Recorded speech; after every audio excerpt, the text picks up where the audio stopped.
This is the easiest way to find a rental property that will make you money in 2025. So I know you're probably out there ready to buy an investment property and start your journey towards financial freedom. But the question then becomes, how do you find the rental properties in your area that will generate cash flow now and provide appreciation and upside over time? In this episode, I'm going to break down how to separate the profitable properties from the potential money pits in just a few easy steps. Follow this blueprint and you'll be ready to start making offers in just a few days.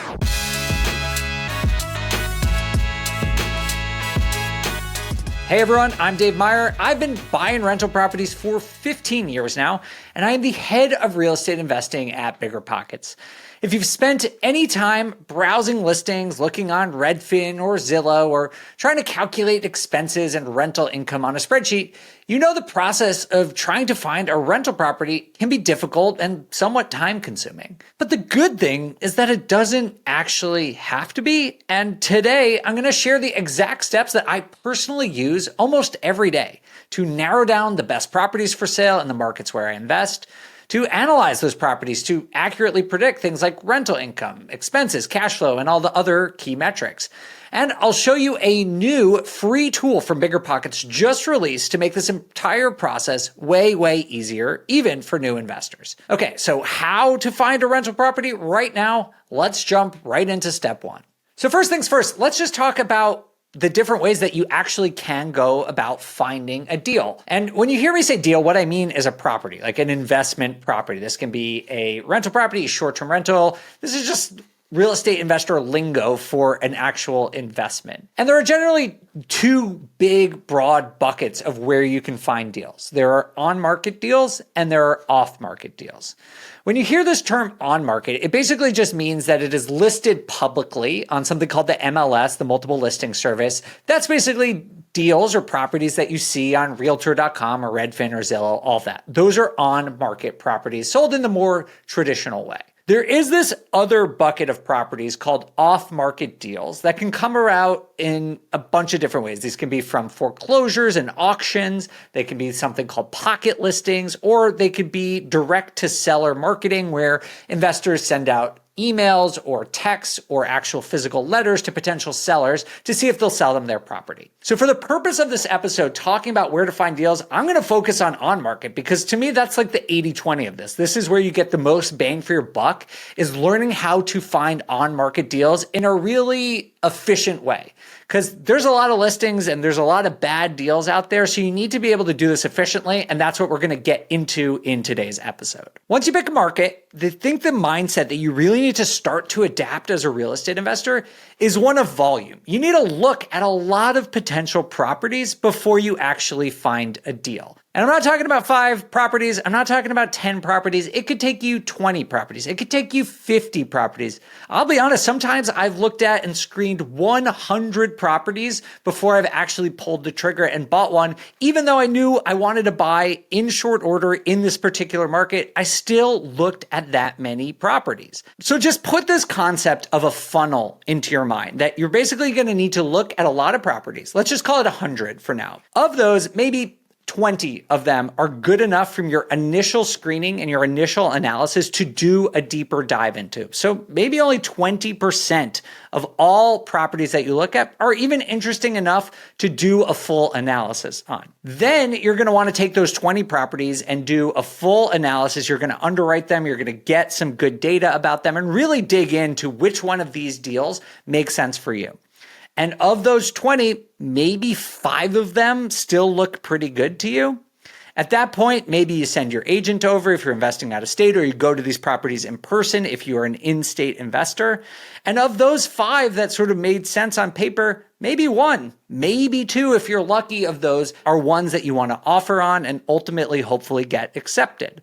So I know that sounds like a long process. I promise I will show you that this is easier than it sounds, but that's sort of the mentality I want everyone to sort of adopt here, is that you're going to have to start with a broad approach, looking at a lot of properties, and then you're slowly, each step of the process, going to whittle it down until you find that property to invest in. So to me, historically, sort of the hardest part has been the first step where you take those 100 properties and narrow them down to 20. That is at least what has traditionally been the most time-consuming option here, because you sign on to these listing platforms. If you go onto Zillow, if you go onto Redfin, all these properties are going to pop up, right? You're going to have 100 different properties. You're going to have 1,000 different properties. If you look at a whole metro area, how do you know which one to look for? Is it 2-bed, 1-bath that needs a lot of work better than a 4-bed, 3-bath that's in really good shape? I don't really know. And what you traditionally have had to do is just analyze those deals one by one. You would go estimate what the rent is going to cost, estimate what all the expenses are going to be, do a quick calculation, see if it cash flows, see what the long-term upside is, and then move on. But as you can probably imagine, doing that 100 times takes a lot of work. And actually, that's what I'm so excited about right now is that BiggerPockets has just released a brand new tool. It's free to anyone to use, and it allows you to screen properties by all of the important real estate investing metrics. So when you go on to Bigger Deals, you can go to biggerpockets.com/listings right now and check this out. It's free and it's up there right now. You can go on and you can see it's sort of like looking at Zillow or Realtor.com, but just instead of just seeing shiny pictures, what Bigger Deals is going to show you is what the cash flow is estimated to be, what the cap rate is estimated to be, what the internal rate of return is going to be, what the rents are going to be. So I'm going to show you using this tool how you can cut down this research from, 20, 30 hours into maybe an hour. And yes, there is still a little bit of work here, but I hope as a real estate investor that you're willing to put in a couple of hours looking for a deal before you invest potentially tens or hundreds of thousands of dollars. This is a big decision. And doing this research is super important. I'm just going to show you a way to do it more accurately and more efficiently. All right, we do have to take a quick break, but we'll be back with more of the BiggerPockets podcast right after this. Managing rentals shouldn't be stressful. That's why landlords love RentRedi. Get rent in your account in just 2 days. That's faster cash flow and less waiting. Do you need to message a tenant? You can chat instantly in-app, so you have no more lost emails or texts. Plus, you can schedule maintenance and repairs with just a few apps without all that phone tag. Are you ready to simplify your rentals? Get 6 months of RentRedi for just $1 using promo code BP2025. Sign up at the link in the bio because the best landlords are using RentRedi. Welcome back to the BiggerPockets podcast. We're here talking about the easiest way to find a profitable rental property in 2025. So I'm just going to describe and talk to you guys about how you can actually do this. And for anyone who's listening on the podcast, you can go and follow along yourself. At some point, go to biggerpockets.com/listings. For everyone who's watching on YouTube, I'm actually going to do a quick screen share here. So I'm just going to pull up an example here and use Indianapolis. This is a city I have long been thinking about investing in. I've honestly never been for real estate purposes. I just like it on paper. So I'm going to pull this up, and what I'm looking at looks very similar to other listings platforms. But instead of just seeing the price point and some features and some fluffy verbiage about this dream home that I could be buying, I'm actually looking at this property I'm just going to tell you, it's on New Jersey Street in Indianapolis. And all of a sudden, right away, I can see the cash flow for this property. I can see the cash on cash return.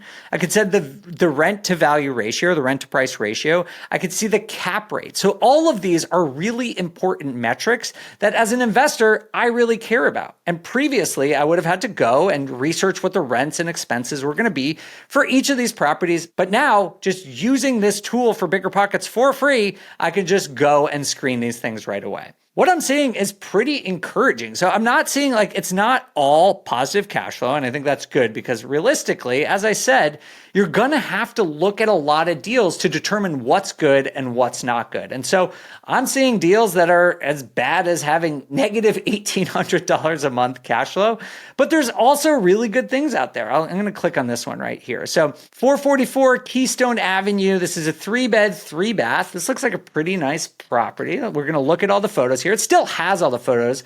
Looks recently renovated, right? It has, I think those are vinyl floors, but there's can lights. It looks like someone put a lot of work into this. It's 3-bed, 3-bath, 2,800 square feet on a 10th acre lot. So this is looking like a pretty nice place on the market for $285. Now, I'm just looking easy. I didn't have to do any original research here. And what I can see is that the rents here are $2,500, so getting close to the 1% rule.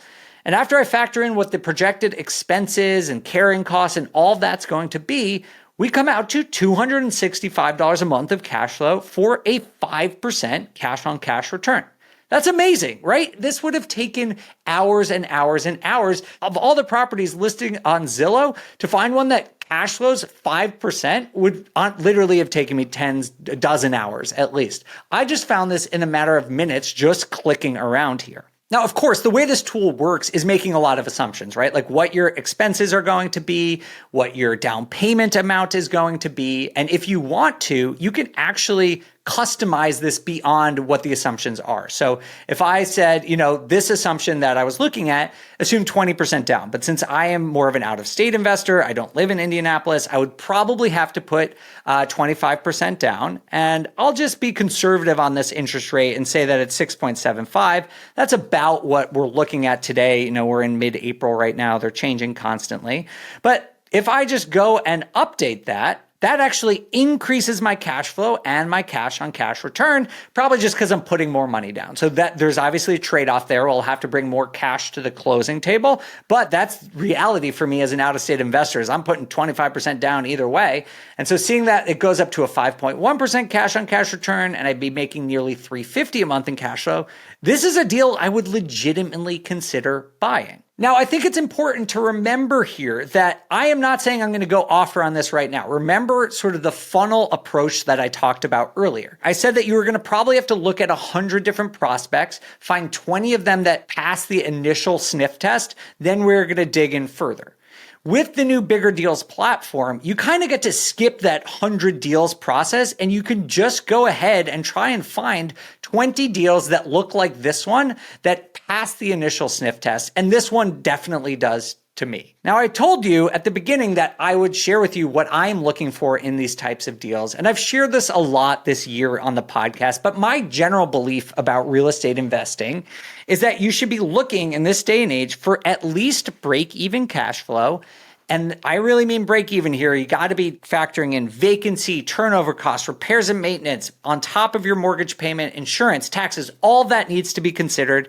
And you need to be breaking even in that first year minimum. That to me, as an out-of-state investor, I'm not buying anything that doesn't cash flow in that regards. But how much cash flow I need really depends on the upside side of things. So if I'm buying a property that is in a path of progress and has a great opportunity to appreciate, or there's great zoning upside, or there's great value add opportunity, then I'm willing to take cash flow that's maybe 1 or 2% cash on cash return off the bat because I know that over the next couple of years, I'm going to turn that from a 2% cash on cash return to 10 or 12 or 15%, and I'm going to try and build a lot of equity. On the other hand, if this deal was in an area that's probably not going to appreciate, that there's some risk in, I would need my cash on cash return to probably be 6 or 8 or even up to 10%, depending on the risks and how limited the upsides are. And so by that criteria, I think that this property that I just found here with a 5% cash on cash return, given these assumptions, is one that I would definitely consider. I would count this as one of the 20 prospects that I am going to dig in further. And I'll just click around here in Indianapolis a little bit more. Here's another property. This one is on Warman Avenue. This one, I need to customize the inputs again. So I'm going to change this to 25% down. And then I'm going to change my mortgage rate up a little bit just to be realistic here about what has happened in the last couple of days at 6.75. And what I get here is actually even better, a 6.3% cash on cash return, 175. This place needs a little bit more work, I would say, but it still looks close to RentRedi. I think you could do a cosmetic rehab here and get this thing up and running pretty quickly. So this is another deal that would meet my criteria. Now, once you've used this tool to find those 20 prospects that you're going to dig into further, what do you do then? What is the additional steps and research that you need to do? So far, what we talked about is adopting a mindset of a funnel where you start with a lot of prospects. I said like 100 deals. You narrow that down to 20 that you think pass the sniff test and you're going to do a deeper dive on.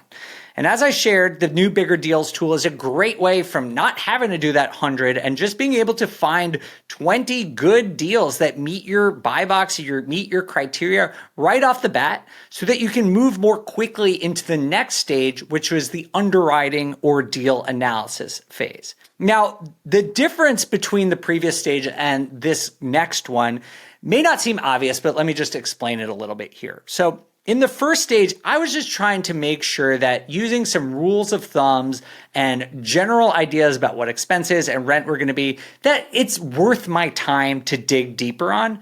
But that is not enough to actually make an investment. So what you need to do next is shore up your assumptions, because in our Bigger Deals tool or any estimator that you might use, or if you go to a property and just sort of do some back of the envelope math, that is really helpful. You need to do that to not waste your own time, but you need to really get clear about the assumptions before you move on to offering on a property and ultimately buying anything. So the first thing I would do here is focus on your rent and get as accurate a rent estimate as possible.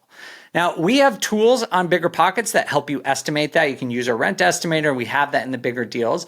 But I would go one step further before you buy anything and talk to people in your area. I think that's really important. If you have a property manager or you're thinking about working with a property manager, call them. Ask them what they think that they can rent for.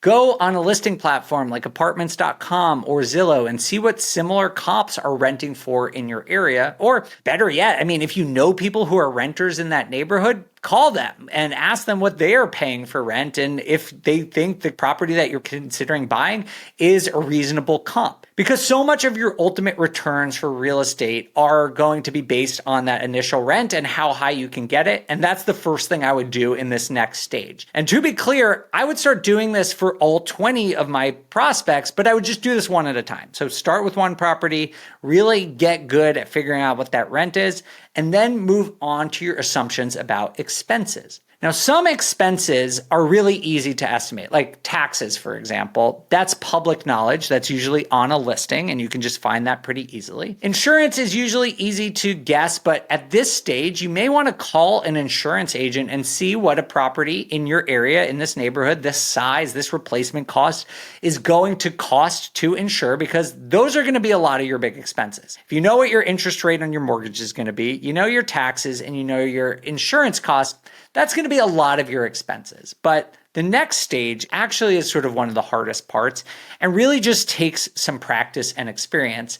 And that's estimating some of the variable costs, the ones that aren't the same every year or every month. And these are things like repairs and maintenance, vacancy, capital expenditures. If you're going to try and get good at something in this analysis process, that's one of the key areas where people really should focus, because getting good at that's going to help you throughout the entirety of your real estate investing career.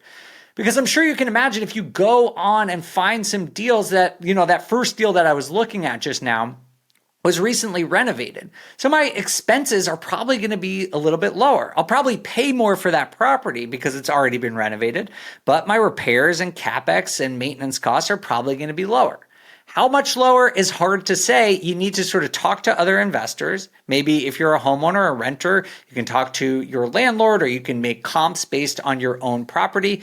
But I find that the easiest way to do this is talking to other investors, whether it's on BiggerPockets.com. You could do this for free on the forums or a local meetup. They'll give you a good sense of how much they keep in reserve for these types of expenses, whether you have an A-class property, a B-class property, or a C-class property. And if you don't know what that means, A-class is like really nice property, recently renovated, probably doesn't have high repair costs.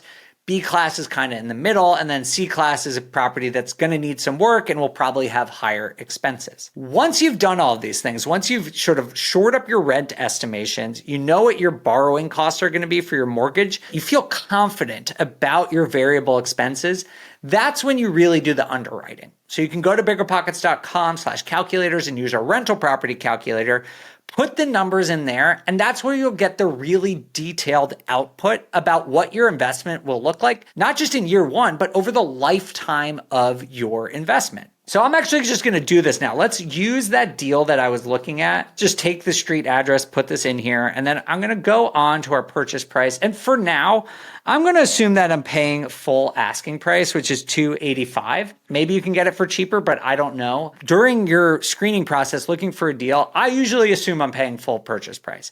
Maybe if when you're screening the deals and looking at them on BiggerDeals, you see that it's been sitting on the market for 80 days or 100 days, maybe you take 5% off and assume that you can do better. But this property, I think, was just recently listed, so I'm going to do that. I'm going to put in my purchase closing costs, which is something that you should really know at this stage. And I find that a lot of people get hung up on this. They're like, I don't know what my lender's going to charge me or what an appraisal costs.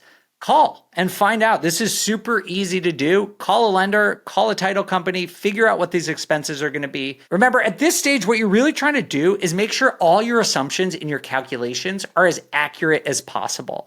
And so, yeah, you can use a rule of thumb for purchase closing costs, but why? You could just call this as a super easy one to find.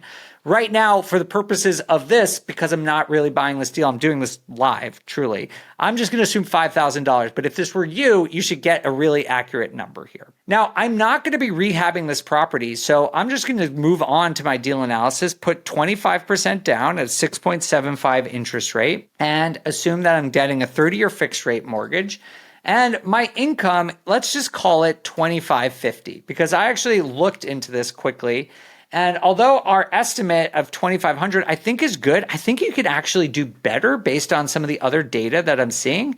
I think we can get $2,550 for this property pretty comfortably. So I'm going to do that and move on. I'm going to say our property taxes here are $2,200 and our insurance should be about $1,500. I just Googled this before.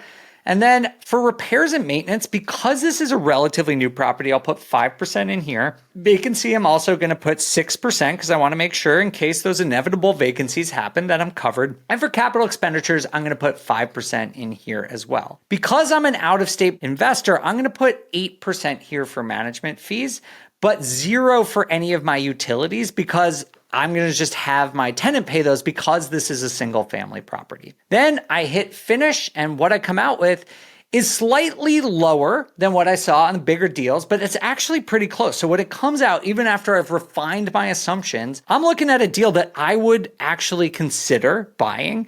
This is a cash on cash return of 4% or about $250 a month in cash flow. And again, this is a deal I would consider if there was considerable upside. If I was in a path of progress and this place is going to see its rent grow over the next couple of years, I would definitely consider buying this in today's day and age because I've done a pretty thorough job here. I'm assuming high expenses. I'm being pretty conservative. And this is an example of a deal that I would move on to that next stage of going to visit it in person. Again, I would still do a little bit more work.